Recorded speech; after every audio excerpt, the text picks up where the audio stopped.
से बैठ जाइए। जहाँ भी स्थान हमारी तरफ बैठ जाइए।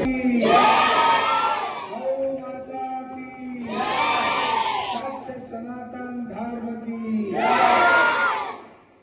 अब आप सबने बहुत अच्छे संगीत सुने नहीं? अब आपको खाली मीठे मीठे का भोजन कराया जाए तो आपका मन क्या करेगा? नमकीन भी तो होना चाहिए ना।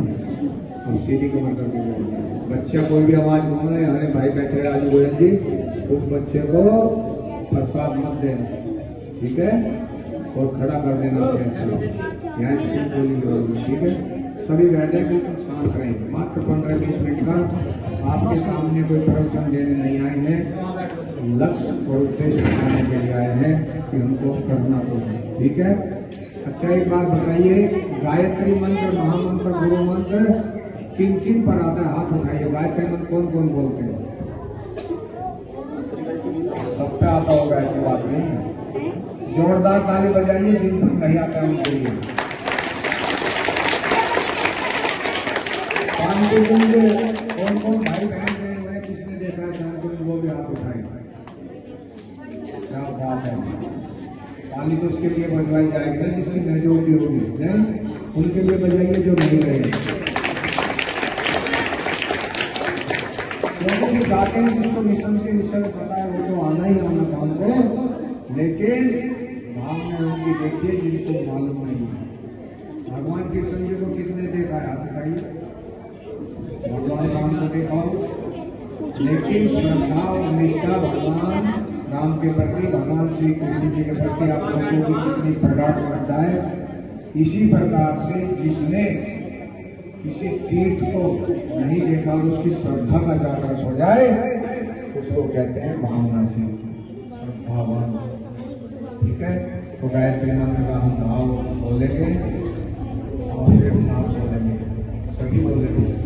बोले उस प्राण स्वरूप, उस प्राण स्वरूप, दुखनाशक, दुखनाशक, सुख स्वरूप, शरीर तेजस्वी, देश स्वरूप परमात्मा को हम अपनी अंतरात्मा में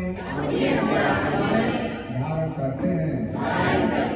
वह परमात्मा हमारी बुद्धि को सन्मार्ग की ओर प्रेरित करे, सद्बुद्धि की ओर प्रेरित करे। क्या मांगा गया भगवान से? सद्बुद्धि और सन्मार्ग मांगा गया।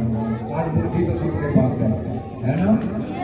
या इतने बड़े सभागार में भाई बहन ऐसा है जिसके पास बुद्धि ना हो, भाई। लेकिन ये बुद्धि हमारी कर क्या रही है, जिसको हम बुद्धि कहते हैं, ये बुद्धि वो कर रही है जो हमको नहीं करना है। और उसका एक ही मूल मंत्र है और वो है गायत्री। ये निश्चित बात है। जब हम गायत्री मंत्र बोलते हैं, आप किसी भी मंत्र को जपें, किसी भी गुरु को माने, किसी भी को बोले, उससे किसी का कोई लेना देना नहीं। अगर आपको संस्कृति चाहिए तो गायत्री मंत्र, महामंत्र एक ऐसा मंत्र है जो हमको सविता देवता, जानते हैं सविता देवता किसको कहते हैं? जो हजारों सूर्यों को भी प्रकाश देता है उसको सविता कहते हैं। सूर्य देव निकलने से पहले तो सूर्य के चारों तरफ लालिमा चमकती है ना, जानते हैं? वो पूरा लाल लाल चमकता है, उसको कहते हैं सविता, जो सूर्य को भी प्रकाश देता है। और वह सूर्य, लेकिन आज हम श्रीरम के गायत्री मंत्र जानते हैं, हमको अभी मालूम नहीं है, इसलिए आपने गायत्री मंत्र का भाव बोला। अब आप सब एक स्वर में एक साथ गायत्री मंत्र बोलेंगे।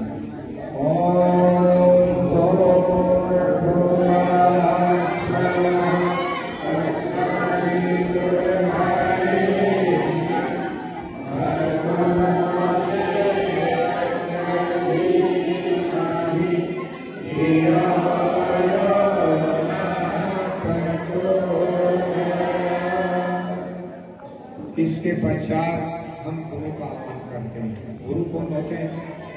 गुरु वह होते हैं जो हमको शिक्षा देते हैं, उनको भी क्या कहते हैं? गुरु।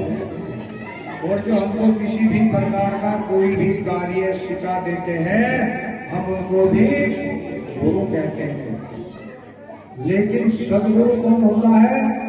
सदगुरु कोई व्यक्ति नहीं होता, एक विचार होता है, एक चेतना होती है जो हमें अज्ञान से ज्ञान की ओर, अंधकार से प्रकाश की ओर ले जाए।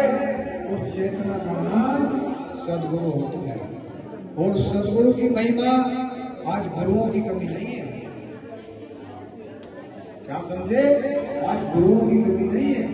आप गांव शहर कॉलोनी महानगर और गली गली मोहल्ले मोहल्ले चले जाइए, ऐसा लगता है कि गुरु जी की बाढ़ सी। लेकिन सदगुरु इसके जीवन में आ जाता है वो मानव से मानव होता है। और सदगुरु तो हमारे वेदों में, हमारे शास्त्रों में इतना कुछ कोटि का स्थान मिला है। क्या कहा गया है? गुरु ब्रह्मा गुरु विष्णु गुरुदेव महेश्वरा गुरुदेव ब्रह्म तस्मै श्री गुरुवे नमः।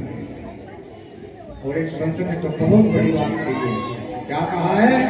कि यह तनिष की बेलरी गुरु अमृत की खान, और शीश दिए जो सदगुरु मिले तो भी सस्ता जान। आज हमको सदगुरु मिल पा रहे हैं। और आपने पढ़ा भी होगा, चौथी क्लास में कबीरदास जी ने दोहा लिखा था। क्या लिखा था गुरु के विषय में? बताए? गुरु गोविंद खड़े ताके लागू पाए, बलिहारी गुरु आपनो गोविंद जी बताए। गुरु और भगवान सामने क्या मिल जाए तो पहले किसको नमन करें?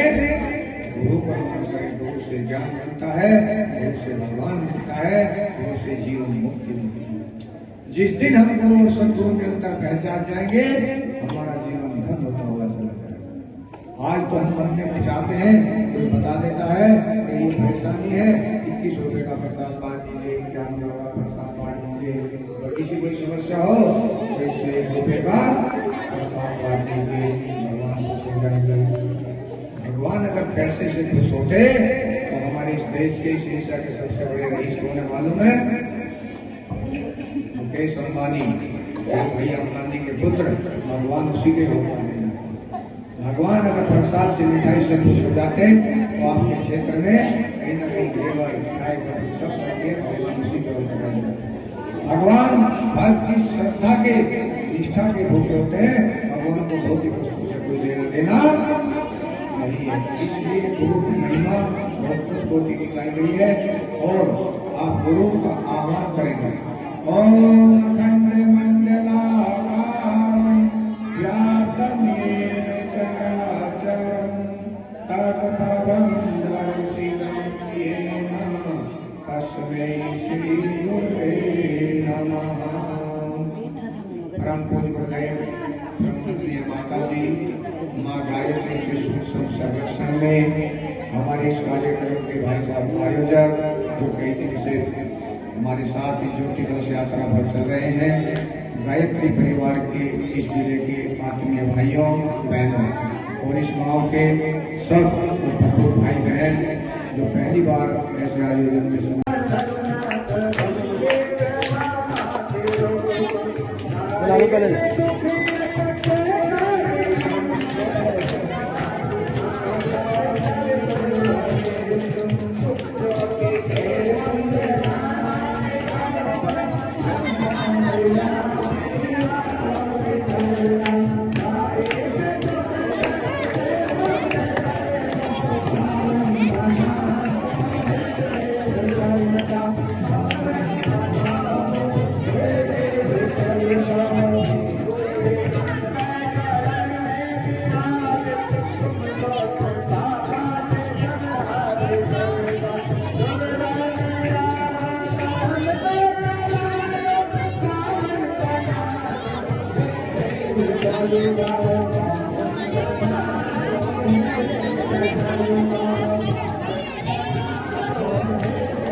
दीपक से दीपक लगा दो।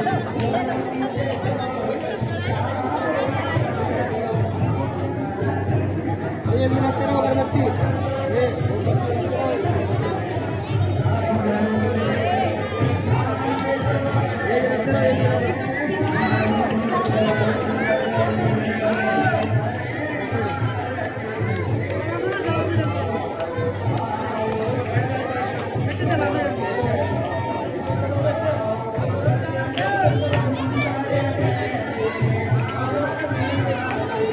जिन्होंने लगा दिया पीछे हटते रहो और दे दो ना। लो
है